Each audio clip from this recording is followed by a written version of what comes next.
Hi, and welcome to Week 5 of the high school football season. I'm Kelly Hines here with Barry Lewis. Barry, we're closing on the halfway point of the season, aren't we? Time flies by, doesn't it? It really does. Now, let's talk about this week. What game intrigues you the most?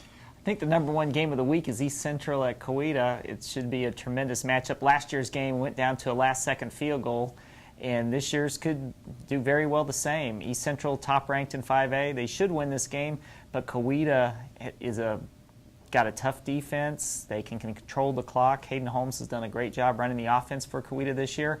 And if it comes down to a last-second field goal this year, Coweta might have the area's best kicker in Caleb Thomas. Of course, East Central is loaded with Damian Gibson, Javante Cross, and Malachi Neal.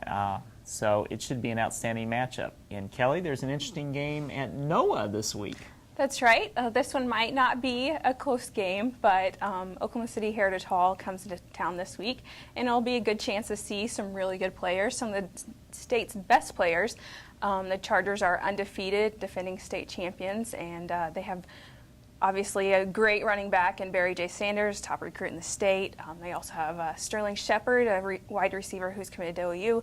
Then Noah has some good players too. Kendall Davis is now with the Jaguars, and he's getting some recruiting attention as well. So that one should be an interesting game to check out this week. And it's Tulsa fans only, or Tulsa area fans only chance to get to see Barry Sanders and Sterling Shepard this year. That's right. And looking back to last week, Booker T. Washington and Glenpool got their first wins of the season. Do you think that is the start of a turnaround for them?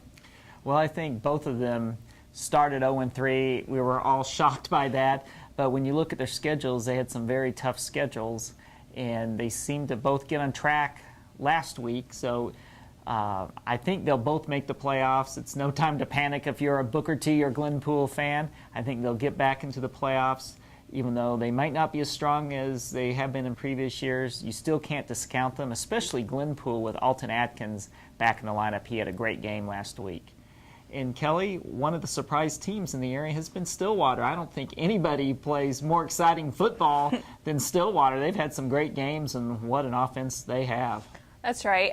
The Pioneers are 3-1 this season, and last week in a victory against Sand Springs, their quarterback, Jeremy Littell, put up some Brandon Whedon-like numbers, 467 yards passing, 5 touchdowns in the air, and Jesse Vester had 3 of those touchdown catches for the Pioneers, and they're off to a really good start this season.